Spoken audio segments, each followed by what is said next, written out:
Olá, nosso bate-papo de hoje recebe de Assis Diniz, presidente estadual do Partido dos Trabalhadores, para discutir a notícia que foi veiculada semana passada e que causou um grande sobressalto no mundo das organizações do trabalho e de direitos humanos. O Ministério do Trabalho publicou uma portaria em que o texto descritivo do que caracteriza trabalho escravo para efeito das fiscalizações feitas pelos servidores do próprio Ministério foi alterado. Ou seja, na prática, fiscalizar trabalho escravo, que lamentavelmente ainda existe no nosso país, vai ficar mais difícil. Houve uma grande reação nacional e internacionalmente. A própria Organização das Nações Unidas se posicionou em relação a isso e vamos então discutir com um militante do mundo sindical. De Assis é bacharel em Direito, foi presidente do Sindicato e da Federação dos Metalúrgicos aqui no estado do Ceará, presidiu também o Cine-IDT no governo estadual, no período anterior ao governo do governador Camilo Santana, e é o presidente estadual do Partido dos Trabalhadores, nos lidera do Partido dos Trabalhadores. De Assis, estamos voltando ao tempo da escravidão do país? Bom, Guilherme, primeiro agradecer e enaltecer essa iniciativa do teu mandato. É algo que nos traz a um processo de conhecer e aprofundar questões relevantes, sobretudo para a sociedade brasileira. Hoje o Brasil vivencia uma das mais violentas agressões ao conjunto da sociedade brasileira. Quando o ministro Ronaldo Nogueira baixou essa portaria e o presidente Temer referendou, nós podemos afirmar categoricamente que há um retrocesso sem precedente. Vamos analisar dados que não são dados do PT, nem do seu mandato, era da grande imprensa, da grande mídia. De 2013 a 2017, portanto, em 4 anos, a força que fiscaliza, principalmente no Ministério Público do Trabalho e nas delegacias regionais, que hoje são Superintendência Regional de Trabalho, libertaram de trabalho escravo, ou análogo ao escravo, 8.365 brasileiros. É importante registrar isso, porque muita gente acha que não tem trabalho escravo no país. 8.365 brasileiros está no site do Ministério Público Federal do Trabalho, principalmente no estado do Maranhão. Se nós pegarmos o estado do Pará, o estado do Maranhão e do Amazonas, o estado do Maranhão é aquele que mais tem trabalhador libertado da condição de escravo ou análogo.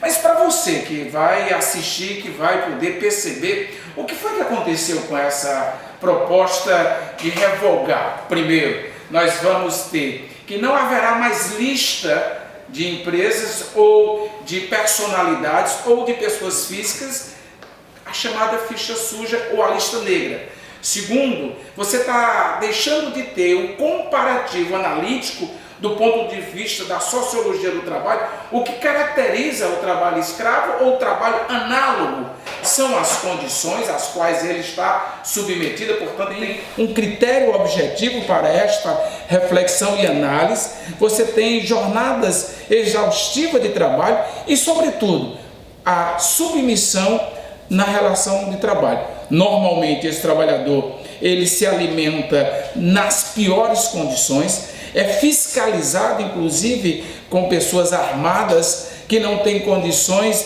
e nem adequação para se alimentar e para a higiene pessoal. E o que é mais agressivo, ele não tem remuneração, porque tudo que ele ganha está vinculado a pagar a sua alimentação, a sua hospedagem, que normalmente é dentro de galpões ou na mata de uma maneira geral. Então, esta portaria, ela viola diretamente o Código Penal, ela viola diretamente os tratados. É possível dizer que a portaria é ilegal. É ilegal, tanto Guilherme, que é ilegal, que o Ministério Público Federal e o Ministério Público Federal do Trabalho está ingressando uma ação de anulação. Porque, para além do Código Penal, você tem os tratados e as convenções que o Brasil é signatário, principalmente a Convenção 29 e a 105, que são convenções aonde o Brasil assinou e passou a ter que cumprir essas posições.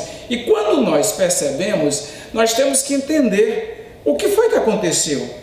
o presidente Michel Temer, que terá sua ação julgada na próxima quarta-feira na Câmara dos Deputados Federais, admissibilidade ou não. O que é que acontece? Ele precisou atender a uma bancada, a bancada ruralista.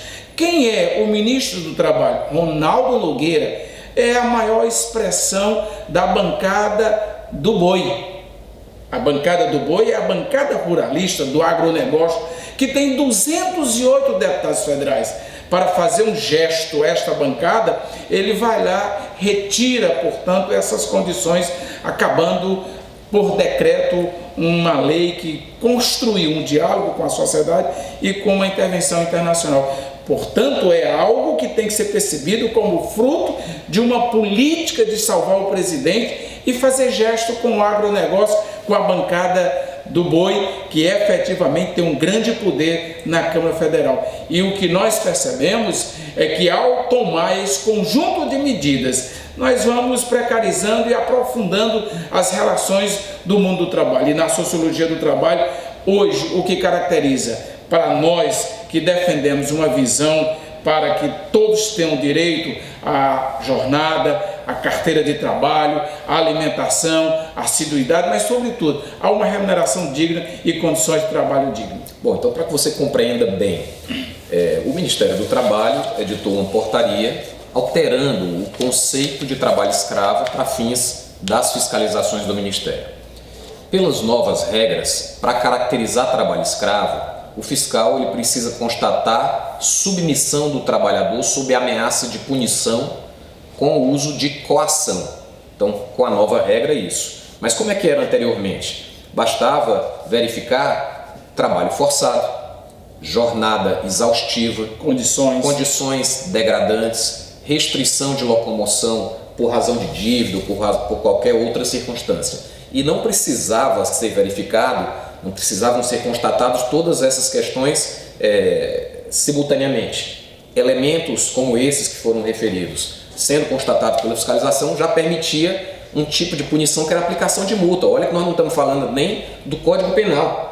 A punição que se faz no Brasil é a aplicação de multa. Eu quero lembrar aqui um caso de 143 trabalhadores que foi preciso, a Comissão Pastoral da Terra fez a denúncia, foi preciso levar à Corte Internacional de Direitos Humanos. Foi a primeira decisão da Corte Internacional de Direitos Humanos sobre trabalho escravo. Condenou o Estado brasileiro a indenizar em 5 milhões de dólares esses trabalhadores, exatamente onde você falava, no estado do Pará, numa propriedade que é de 4 irmãos, que são os maiores produtores de gado, criadores de gado do estado do Pará. O governo ainda não pagou isso, ele tem um prazo até dezembro, se não me falha a memória, e no âmbito internacional é que esse tipo de punição se deu. Aqui no Brasil, a punição estava sendo lista suja, embora o próprio Supremo Tribunal Federal, através do ministro Lewandowski, tenha restringido também um pouco a forma de divulgação das empresas que praticam trabalho escravo, e a aplicação de multa, que agora sofre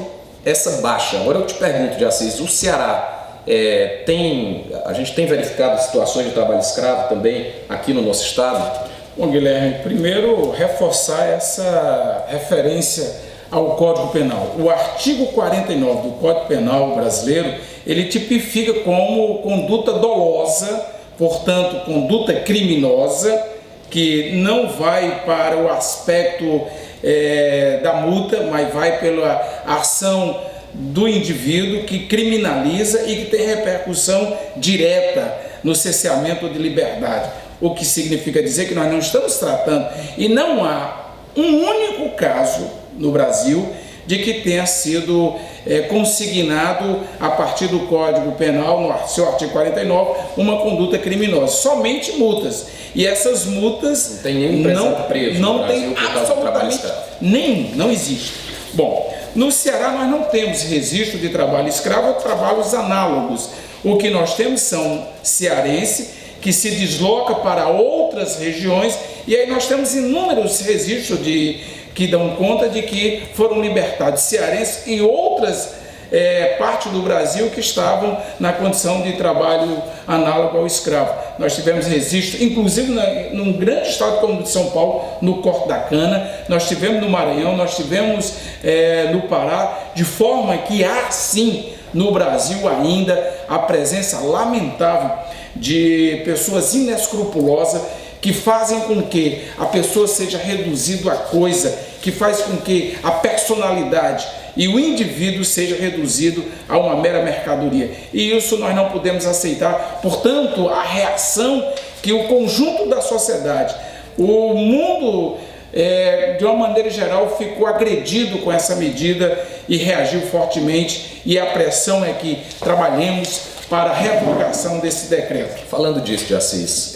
você mencionava agora há pouco aquilo que foi amplamente divulgado. O trabalho escravo está sendo liberado em troca de votos para salvar Temer da denúncia que será julgada nos próximos dias na Câmara dos Deputados. Isso é a moeda de troca, ou seja, a vida das pessoas, a liberdade, a dignidade das pessoas está servindo de moeda de troca para salvar Temer no Congresso Nacional. Agora, é lamentável, nós não podemos deixar de registrar isso, que entidades como a Confederação Nacional da Indústria se posicionem publicamente em defesa dessa mudança na portaria do Ministério do Trabalho. Ou seja, o Brasil viveu mais de 300 anos de escravidão e parte da elite econômica do país ainda defende essa forma de relação exploratória do ser humano, e é o que se pode deduzir da nota da Confederação Nacional da Indústria, dizendo que essa medida representa um importante avanço na definição de um conceito mais claro. A luta de classes, de Assis, presente mais do que nunca, né?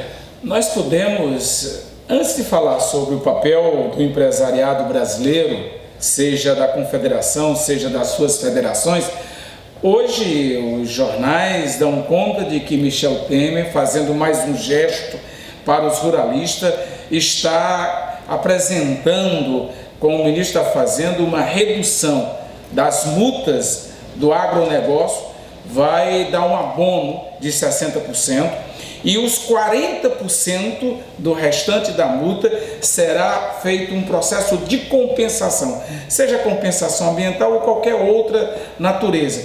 O que nós vamos estar percebendo é que, mais uma vez, milhões de reais que deveria estar voltando para a economia, para as políticas e para o desenvolvimento do Brasil, está ficando na mão de uma pequena parcela de ruralista, exatamente para manter a estrutura na quarta-feira do presidente Michel Temer. Bom, a Confederação Nacional da Indústria foi muito infeliz, mas ela tem uma conduta e uma postura de uma visão patrimonialista e patriarcal, de uma elite paulistana conservadora, daquela mesma elite que fez o pacto e que patrocinou a reforma trabalhista. Não é de se estranhar que a Fiesp, por exemplo, seja o seu presidente ou o seu vice-presidente, defenderam abertamente que, entre outras questões da reforma trabalhista, tivesse pautado as férias, o 13º e o repouso remunerado do almoço, reduzindo de 1 hora para meia hora. Reforma essa que está sendo apresentada para, no dia 13 de novembro, entrar em vigor, e que o movimento social, o movimento sindical em particular, está colhendo assinatura, e você pode ajudar nesta mobilização para revogar a reforma trabalhista. Mas a reforma trabalhista, ela é inserida dentro desse contexto do setor empresarial, que defendia a modernização das leis do trabalho, ou seja, o que é que o empresariado brasileiro pensa, analisa e reflete sobre modernidade. A modernidade é voltarmos aos idos dos anos 20 e 30, quando o Brasil, toda e qualquer questão sindical era tratado como caso de polícia. Vamos analisar que, em plena era da robótica, da informática, da cibernética, da nanotecnologia, nós estamos assistindo o avanço da criminalidade do campo, da impunidade tomando conta de partes importantes desse país.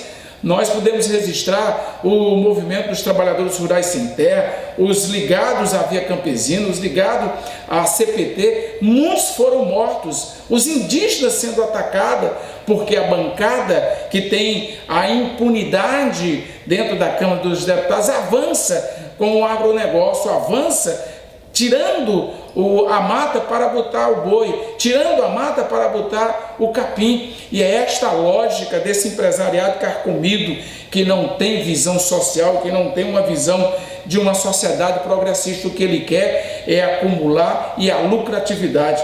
Portanto, quando a Confederação Nacional da Indústria referenda uma medida dessa, ela está dando um corte de classe. E esse corte de classe diz com todas as letras: primeiro os nossos, segundo o que sobrar vai para eles. É isso que a Confederação está anunciando para todos nós. Jaciz, para finalizar aqui o nosso bate-papo, você esteve recentemente com o presidente Lula e nós situávamos aqui essa medida, a portaria publicada pelo Ministério do Trabalho, num contexto mais amplo de um pacote contra o povo. Um pacote patrocinado por parte da elite empresarial brasileira, que tem no presidente golpista e nos seus apoiadores no Congresso Nacional os operadores de um conjunto de medidas que praticamente rasga as conquistas da Constituição de 1988 e retrocede nos avanços sociais advindos da presença do presidente Lula e da presidenta Dilma na presidência da República nos governos petistas. O presidente tem falado sobre um referendo revogatório dessas reformas que trazem, ameaçam o futuro dos trabalhadores brasileiros do Pacto Social celebrado em 88. Explica para os nossos internautas o que está sendo proposto pelo presidente Lula. Bom, nós tivemos como presidente Lula e a nossa presidente Gleice, e lá falamos sobre conjuntura e sobre o momento político. Por ocasião dessa conversa nossa, o Lula apresentou como mecanismo de diálogo com a realidade brasileira o olhar nas eleições de 2018, mas um olhar verificando o tamanho do retrocesso que nós tivemos a partir de agosto de 2016, que continuou em 2017 e que certamente vai até 2018, porque lamentavelmente o que nós assistimos na Câmara dos Deputados não permite termos muita convicção daquela casa. Mas o que está sendo construído é mobilizar junto com as frentes, a Frente Brasil Popular, a Frente Povo Sem Medo, os partidos de esquerda, seja o PT, o PCdoB, o PSOL, o PDT, todos aqueles, a rede, todos aqueles que têm uma interlocução no enfrentamento ao golpe, de construir com o resultado, seja qual for o resultado, fazermos um referendo popular. E este referendo ele seria colocado para a população brasileira definir se revoga ou não todas as medidas que o golpe implementou. Ou seja, nós teríamos um referendo revogatório e a nossa Constituição voltaria antes de tudo que foi retirado do Pacto Constitucional. E é isso que vai ser constituído como processo de mobilização, debate, discussão, mas sobretudo ouvir a opinião dos brasileiros. O Brasil tem na sua Carta Magna vários instrumentos de consulta popular e esta é uma consulta que deve ser feita para o povo brasileiro dizer concorda ou não. Afinal de contas, Michel Temer não foi eleito com um programa, Michel Temer não foi consultado, não fez nenhuma consulta ao povo brasileiro qual seria a sua condição no cargo, de que medidas deveriam tomar. Portanto, feito o processo de mobilização, realizaremos um referendo revogatório dessas medidas contra o povo brasileiro. Bem, na democracia, ouvir o povo é sempre aquilo que confere estabilidade, né? Solidez ao edifício da construção democrática. Para finalizar os informes sobre essa portaria, depois dessas pressões no Brasil e fora, o Ministério já ensaia alguns recursos, aliás, isso é uma característica desse governo. Toma uma medida, recebe a pancada, aí recua, depois vem de novo, mas nós não temos dúvida da direção política que é conduzida atualmente pela sua opção. Medidas como essa, e quem apoia, explicita muito claramente para a sociedade. Vamos aguardar e construir, não aguardar, mas construir um 2018 em que o protagonismo volta para as mãos do povo, não só com o voto, mas com a participação ativa, cidadã, e não só aqui nas redes sociais, nas ruas, nos lugares de trabalho, nas escolas. E se você nos acompanha sempre aqui no Bate-Papo, curta, compartilhe, acompanhe o nosso bate-papo. Muito obrigado, Jaciz, e até a próxima oportunidade. Um abraço. Obrigado, um abraço.